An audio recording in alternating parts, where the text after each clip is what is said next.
everyone. Welcome to the Credit Union Connection. I'm Sarah Snell, Cooke, your host. So here's an irony. Every credit union in America contributes to the data to the NCUA, and all that data is public, but it's not very usable. Today, I'm talking with Tomer Borenstein, CTO and co-founder of BlastPoint, who looked at the situation and said, just absolutely not. So his company built CU Scorecard, a completely free tool that turns NCUA call report data into actual strategic intelligence. Tomer's bringing some good news too. Credit unions are clawing back their personal connection advantage from the big banks. After years of hearing that digitalization killed the relationship banking edge, the data are showing a reversal. And we're talking about what's driving that, how credit unions can use benchmark data without needing a PhD in analytics. So if your board presentations currently involve squinting at NCUA spreadsheets and pretending you're understanding what you're looking at, let's connect with Tomer, see what he can do to help you make your life easier. Hello, welcome everybody. This is the Credit Union Connection. I am Sarah Snow Cooke, your host here as always. I am joined today by Tomer Borenstein. Welcome. Thank you for having me.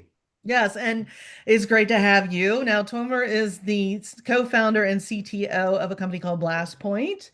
And why don't you take a minute to introduce yourself and the company?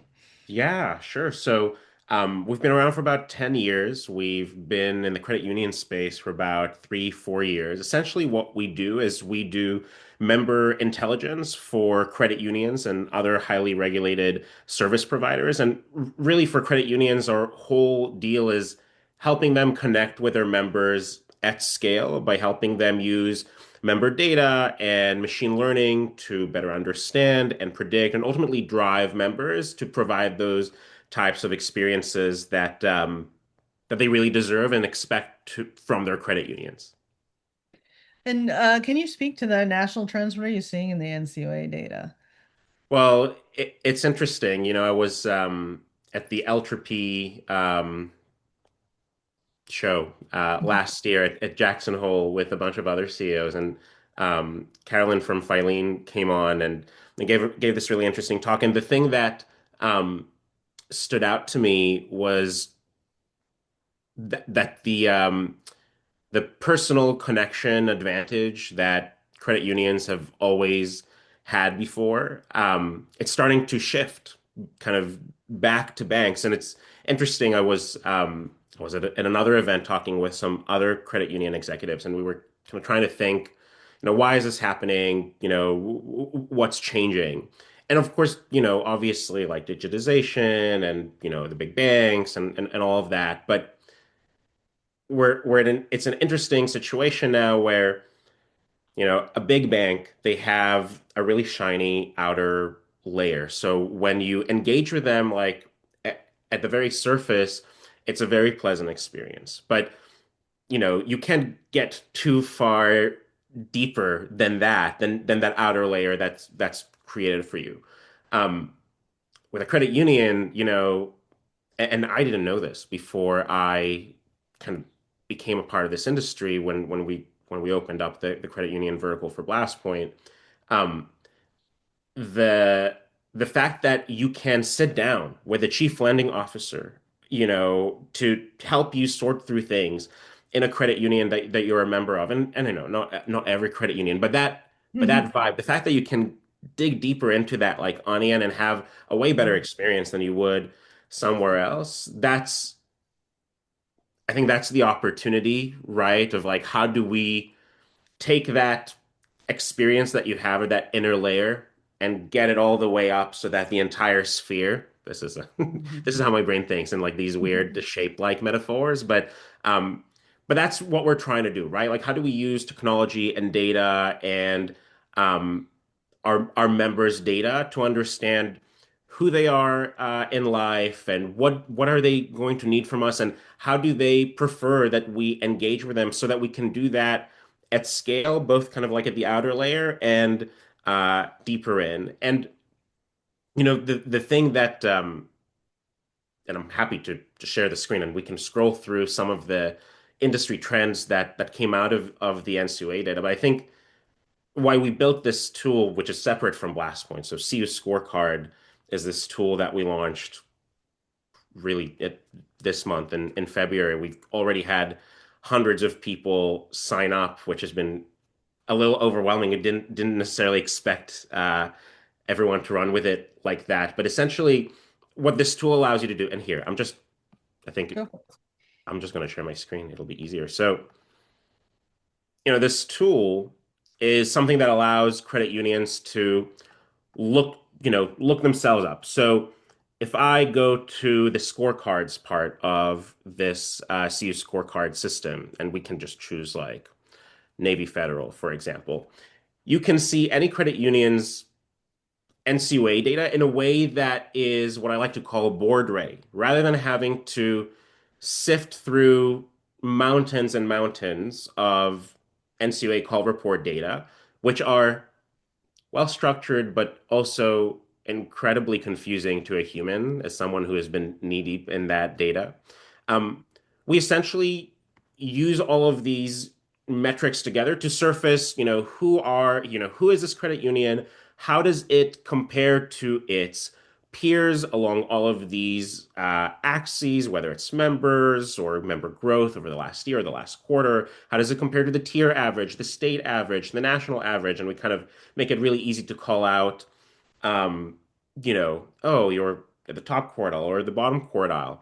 Um, Actually, maybe federal is not like a great one to look at because they're doing well. Because Let's look at they are someone. doing so well, yes. Yeah, let's look at someone. So no shade on Connecta, but they have a more balanced scorecard. So we have this other piece here that kind of shows what we call signature analysis, which is not just, hey, your AMR is this, or hey, your such and such is this. This is how different metrics move together to kind of create these behaviors that we want to have early signal into so that we can look here. So for example, when the assets are growth is negative, the member growth is negative, and the loan growth is negative, that gives you like a particular signature that's like institutional decline.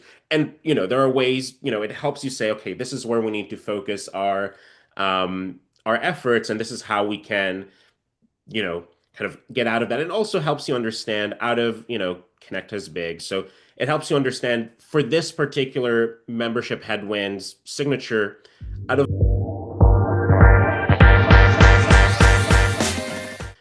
all the, there's about 10 out of 64 large credit unions that have this signature, right? So, and we can see that Connecta has kind of like the number two severity out of the 10 that have it. So it really helps you understand how you're doing, where are the areas for opportunities, oh, you're growing, but also your credit risk is going up. So, just pay attention to that. Hmm. So that's one thing. But the cool part is that we can also dive into these industry trends that show us from this latest quarter of NCUA call report data, how did the credit union industry do in general? And you can see that they're showing steady progress with accelerating growth and rising profitability in the last quarter. And you can see exactly how these things have changed year over year. And you can see member growth is improving in the last quarter, but actually year over year for the entire industry, it went from positive to negative, at least for where we're at for the 12-month year over year growth rate. Maybe when the new call report data of the Q4 comes out, this will be different and this will refresh and we'll be able to see that. So you can see that for profitability, for growth. But the cool thing is that you don't have to stay within the national kind of industry analysis. You can go into the mid-market tier and look how the mid-market tier is doing in comparison to national. And actually, their growth is much higher. Right now, they're 2.2, while the average kind of for the national is in the negatives. And you can even do that for specific states, right? If I wanted to look at how California is doing, same kind of article, but it's very specific to how California is doing. So to answer your original question that sent me on this diatribe, what am I seeing in the NCUA call report data? This is what we're seeing, and I think the interesting thing is, and you can kind of see this at the bottom of this article here. It will just talk about some strategic implications, like some of the accelerating loan growth signals and things like that. But this is what I find really interesting in how some of these tiers and these regions diverge from the norm. So for total assets, for example, for the mid market and the Titans tier, that's going up. But for the community and the large tier, which are actually many more credit unions in those tiers, that's going down. So being able to see not just the top level of what's going on in the industry, but being able to dig into your neighborhood, into what's relevant to you, that's the kind of visibility that we want to be able to provide here. And, there's more cool stuff like leaderboards. If you want to know, like, I'm in California and who's doing the best, who has the most strengths, the most concerns. And if you really want, you can go down and say, I want to see how people are growing over year, and I'll make it just the mid-market tier. So see, American Mhm. First is doing really well. So lots of cool stuff, and this is completely free at cuscorecard.blastpoint.com that you can go into. Don't don't have to pay or put in a credit card. That's just something that we're doing to, we built it internally for ourselves to help us understand um, our partners better, the industry better. As we shared those insights with our partners, people are like, oh my God, there's Mhm. something here. And then we said, you know what? It's not our main business. Our main business is what I talked about at the beginning, which is, we help you drive members to the right products, to the right channels, and all of that good stuff. But this is something that, in the spirit of what you and I were talking about before we started recording, in terms of just this industry being, if I may go on another tangent.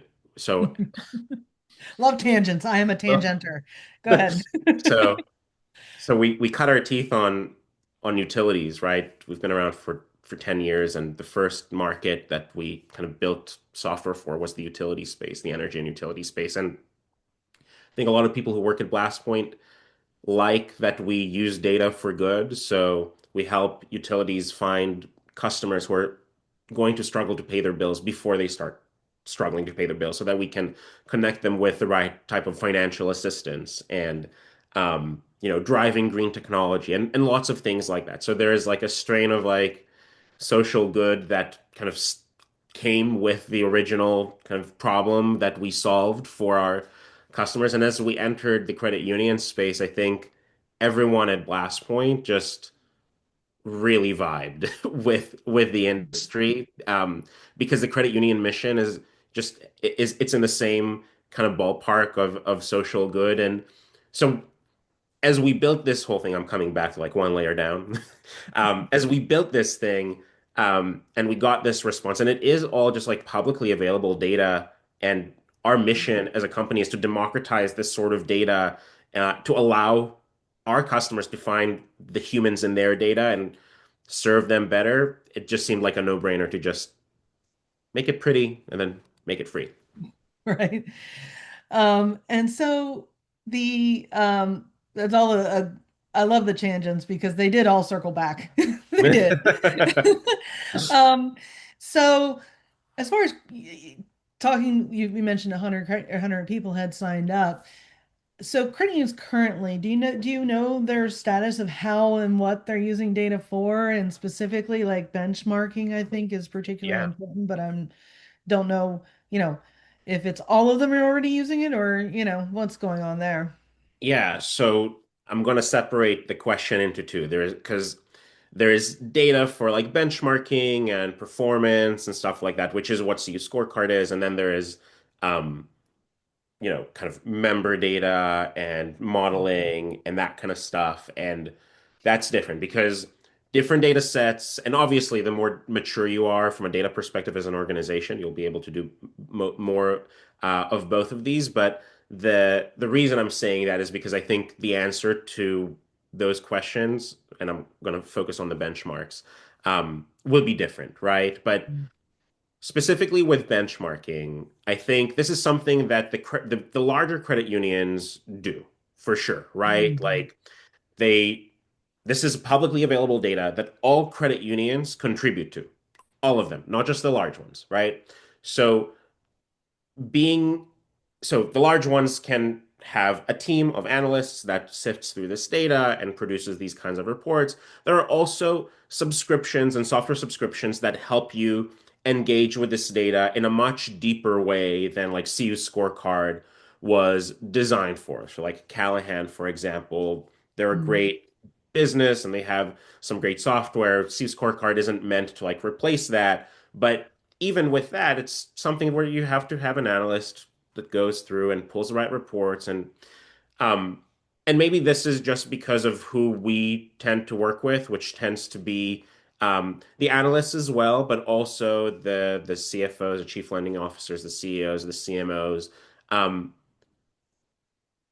as we were putting this together to help us make sense of all of this data, we kind of had to think at that level, which is like the executive board level. And so when we put this together, we put it in a way that was ready from the get-go.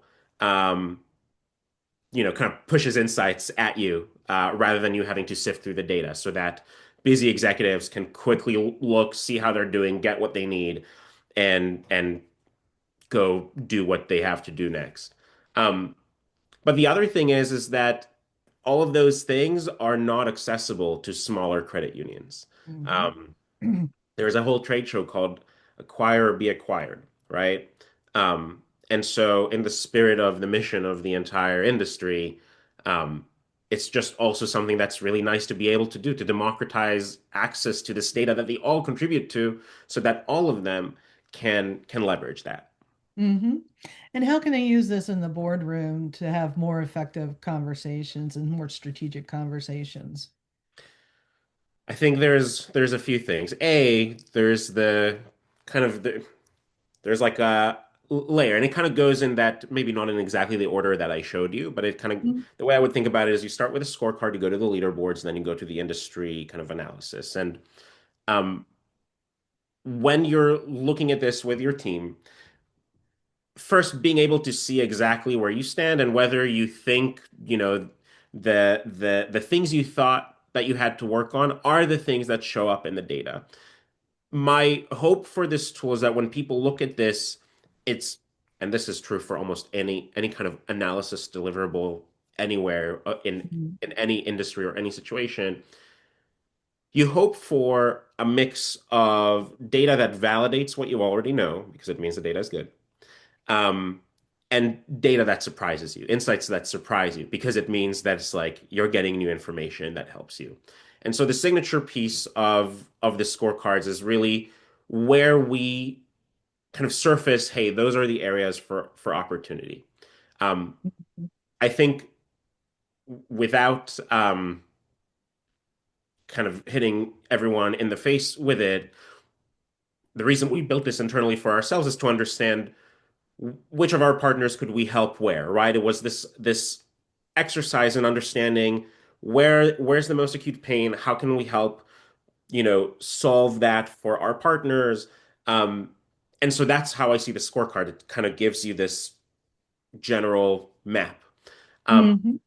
the leaderboards, which you can click into from the scorecard, give you an idea of whether that's just a you thing or an everyone thing, right? Right. Is everyone in your neighborhood and maybe in the entire industry, is everyone moving in the same direction, or is that something that's uniquely different?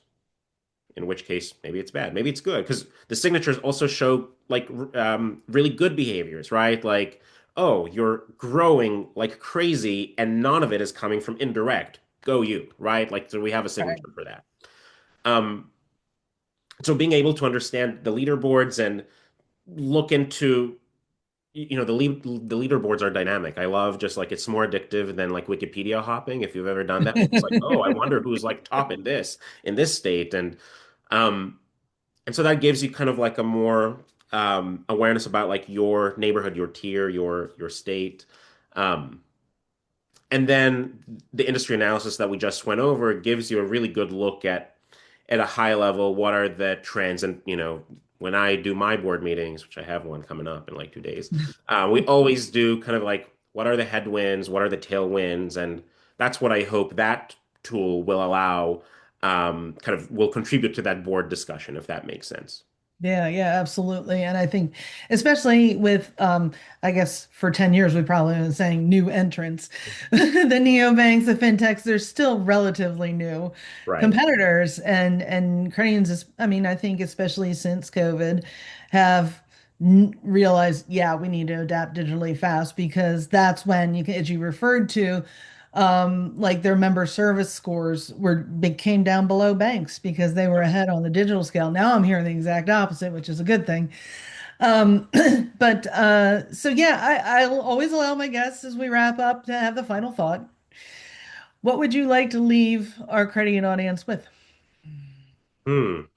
Honestly, the thing that comes to mind with really out without thinking about it is just a thank you for welcoming BlastPoint into your industry like this. It's been really good for us. We've been growing like crazy because of the credit union industry. Couldn't imagine BlastPoint without it at this point, Mhm. which is cool. So just thank you, and please do go and use CU Scorecard, and oh, leave us feedback. I would love to hear from you as we're probably going to continue evolving this based on feedback that we get. So yeah, that's what I would leave you with. Awesome. Well, thank you so much for your time today. Appreciate it, Tomer.